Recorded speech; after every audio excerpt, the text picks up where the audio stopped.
दोस्तों सोचो, वो पुराना घिसा हुआ टायर जो गैराज के कोने में पड़ा है, क्या तुम जानते हो उसके अंदर एक छुपी हुई दुनिया है।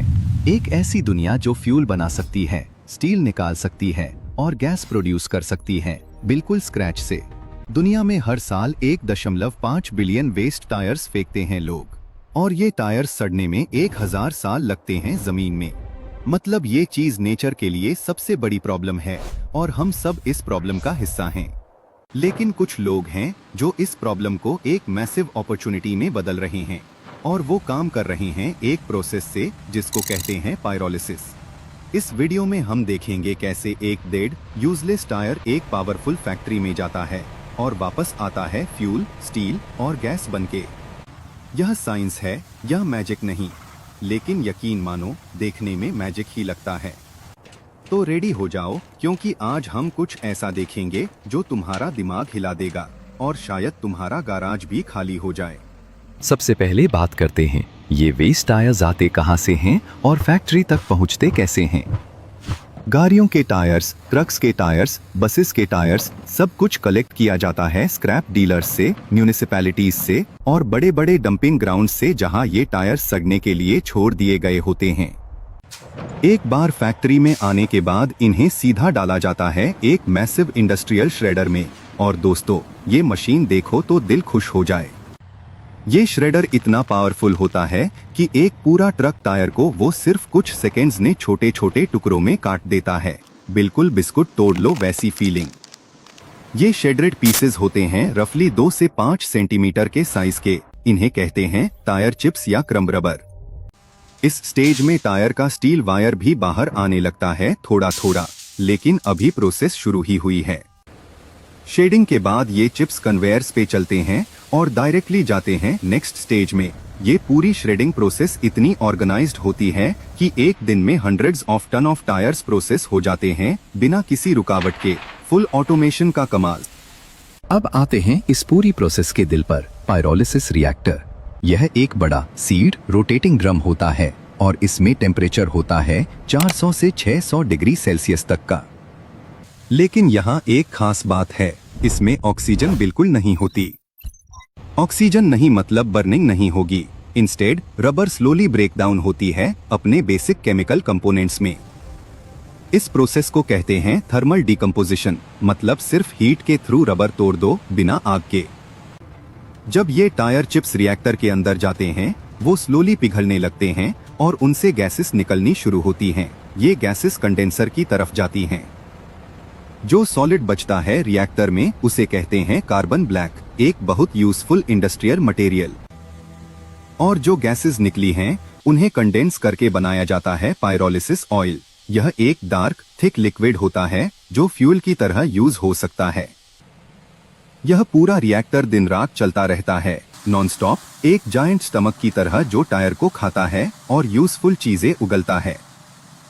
इस टेक्नोलॉजी की खासियत यह है कि यह एनवायरनमेंट के लिए भी सेफ है, क्योंकि सीड सिस्टम में कोई हार्मफुल गैसेस बाहर नहीं जाती डायरेक्टली।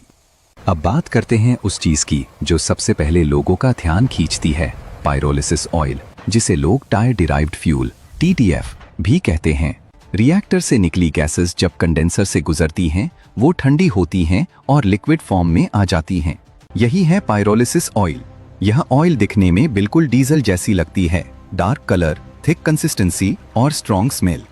इसका कैलोरीफिक वैल्यू बहुत हाई होता है, मतलब यह बहुत ज्यादा एनर्जी रिलीज करता है जब जलाया जाता है।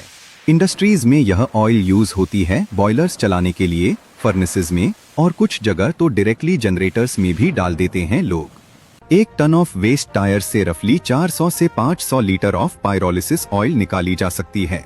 यह फिगर सुन के ही समझ आ जाता है कि यह प्रोसेस कितनी पावरफुल है।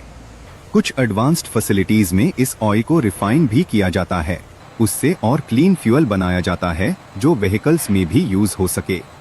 मतलब एक गंदा यूजलेस टायर जिस पे तुम पैर रखते थे, वो एक दिन फ्यूल बनके किसी फैक्ट्री की मशीन चला रहा है।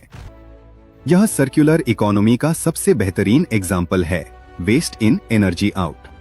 टायर के अंदर एक और बड़ी चीज होती है जो पूरा स्ट्रक्चर को स्ट्रॉन्ग बनाती है, स्टील वायर मेश। जब पायरोलिसिस प्रोसेस चल रहा होता है, रिएक्टर में रबर तो डिकम्पोज हो जाती है, लेकिन ये स्टील वायर्स इंटैक्ट बची रहती हैं क्योंकि स्टील इतना हाई टेम्परेचर पे ब्रेक नहीं होता इतनी आसानी से। रिएक्टर से जो बाहर आता है उसमें स्टील वायर्स भी मिक्स्ड होते हैं और इस स्टील को एक्सट्रैक्ट करने के लिए एक dedicated magnetic separator system use होता है। ये मशीन इतना स्मार्ट होता है कि सिर्फ 1 सेकेंड में पूरा बैच स्कैन कर ले और स्टील को सब कुछ से अलग कर ले, बिल्कुल मैजिशियन की तरह। एक्सट्रैक्टेड स्टील वायर्स को वॉश किया जाता है, ड्राई किया जाता है और फिर मेल्टिंग फर्नेस में डाल दिया जाता है। इस फर्नेस में टेम्परेचर होता है 1600 डिग्री सेल्सियस, जहां पे स्टील प्योर मोल्टन फॉर्म में आता है। फिर इस मोल्टन स्टील को कास्टिंग मोल्ड्स में डाल के नए स्टील इंगोट्स बना दिए जाते हैं, जो बड़े इंडस्ट्रीज में मशीनरी पार्ट्स, कंस्ट्रक्शन मटेरियल्स और ऑटोमोटिव पार्ट्स बनाने में यूज होते हैं। 1 टन ऑफ वेस्ट टायर्स से अप्रोक्सीमेटली 100 से 150 kilogram of high quality steel recover हो सकता है और ये स्टील ब्रांड न्यू स्टील जैसा ही क्वालिटी का होता है।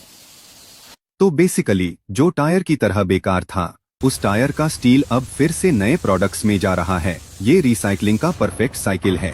अब बात करते हैं उस इनविजिबल चीज की जो पायरोलिसिस रिएक्टर से निकली हैं, गैसेस। जब रबर डिकम्पोज होता है, सिर्फ ऑयल नहीं निकलती, गैसेस भी रिलीज होती हैं। ये गैसेस हैं हाइड्रोजन, मीथेन, कार्बन डाइऑक्साइड और काफी सारे वॉलेटाइल कॉम्पाउंड्स। अब सोचना पड़ेगा ये गैसेस कहाँ जाती हैं? तो सक्सेस स्मार्ट फैसिलिटीज में ये गैसेस वेस्ट नहीं होती, बल्कि कैप्चर्ड और रिसाइक्ल्ड होती हैं। गैस कलेक्शन सिस्टम्स से ये गैसेस कलेक्टेड होते हैं और एक गैस कंडीशनिंग यूनिट में जाती हैं, जहां पे इन्हें प्यूरिफाई किया जाता है और मॉइस्चर रिमूव की जाती है। एक बार क्लीन होने के बाद ये गैसेस वापस रिएक्टर को हीट देने के लिए यूज होती हैं। मतलब पायरोलिसिस प्रोसेस के लिए जो एनर्जी चाहिए वो गैसेस से ही मिल जाता है। कुछ फैसिलिटीज तो इतनी एडवांस्ड होती हैं कि एक्स्ट्रा गैसेस को इलेक्ट्रिसिटी जनरेट करने में यूज करते हैं, एक गैस टरबाइन या बायोगैस जनरेटर लगाकर। मतलब पूरा प्रोसेस ऑलमोस्ट सेल्फ सफिशिएंट हो जाता है एनर्जी के लिए। जो एनर्जी वेस्ट टायर्स में स्टोर्ड होती है, वो एनर्जी पूरा प्रोसेस को चलाने के लिए यूज हो जाती है। और अगर एक्स्ट्रा एनर्जी बचे तो वो फैक्ट्री की ग्रिड को सप्लाई हो जाता है। ये इंजीनियरिंग का मार्वल है, कुछ नहीं जाता वेस्ट, सब कुछ साइकिल में चलती रहती है। रिएक्टर में जब रबर फुल्ली डिकम्पोज होती है, जो सॉलिड वेस्ट बचा रहता है उसे कहते हैं कार्बन ब्लैक, एक बड़ी मात्रा में। यह कार्बन ब्लैक एक बहुत वैल्यूएबल इंडस्ट्रियल मटेरियल है जो दुनिया की काफी इंडस्ट्रीज यूज करती हैं। कार्बन ब्लैक बेसिकली होता है प्योर कार्बन पार्टिकल्स का मिक्सचर, जो बहुत फाइन और प्योर फॉर्म में होता है। इस कार्बन ब्लैक के यूसेस देखो तो उंगलियां उठने लगती हैं। इसका यूज टायर मैन्युफैक्चरिंग में होता है। हाँ बिल्कुल, नए टायर बनाने में पुराने टायर का कार्बन यूज होती है। रबर प्रोडक्ट्स में, पेंट्स और कोटिंग्स में, इंक्स में और बहुत सारी इंडस्ट्रियल केमिकल्स में। पायरोलिसिस से रिकवर्ड कार्बन ब्लैक बहुत हाई ग्रेड होती है क्योंकि पूरा प्रोसेस कंट्रोल्ड एनवायरनमेंट में होता है। 1 टन ऑफ वेस्ट टायर से रफली 300 to 400 kilograms of high quality carbon black recover होता है। यह कार्बन ब्लैक पेलेट्स या पाउडर फॉर्म में प्रोसेस होता है, पैक्ड किया जाता है और फिर डिस्ट्रीब्यूट किया जाता है डिफरेंट इंडस्ट्रीज को। तो सोचो आपकी गाड़ी का टायर जो आपने फेंक दिया था रोड साइड में, अब उसका कार्बन नेक्स्ट जनरेशन टायर्स ने यूज हो रहा है, पेंट वॉल्स डेकोरेट कर रहा है और इंडस्ट्रियल प्रोडक्ट्स बनाने में हेल्प कर रहा है। यह सर्कुलर इकोनॉमी का परफेक्ट एग्जाम्पल है। वेस्ट में से वैल्यूएबल प्रोडक्ट और वैल्यूएबल प्रोडक्ट से नेक्स्ट जनरेशन, और यह साइकिल कभी रुकती नहीं। तो अब समझ गए ना कि एक वेस्ट टायर कितना पावरफुल एसेट होता है। पूरा वर्ल्ड में चाइना, यूएस, यूरोप, इंडिया सब जगह मैसिव पायरोलिसिस फैसिलिटीज बन रही हैं क्योंकि ये टेक्नोलॉजी फ्यूचर है। 1.5 बिलियन टायर्स हर साल लैंडफिल्स ने सड़ रहे थे, पोल्यूशन बढ़वा रहे थे, लेकिन अब पायरोलिसिस से एक परफेक्ट सर्कुलर इकोनॉमी बन गया जहां वेस्ट नहीं जाता, बस ट्रांसफॉर्म होता है। एनवायरमेंटल के लिए सेफ, इकोनॉमिक के लिए प्रॉफिटेबल। एक single facility 1000 ton tyres process कर सकता है और मैसिव प्रॉफिट जनरेट करता है।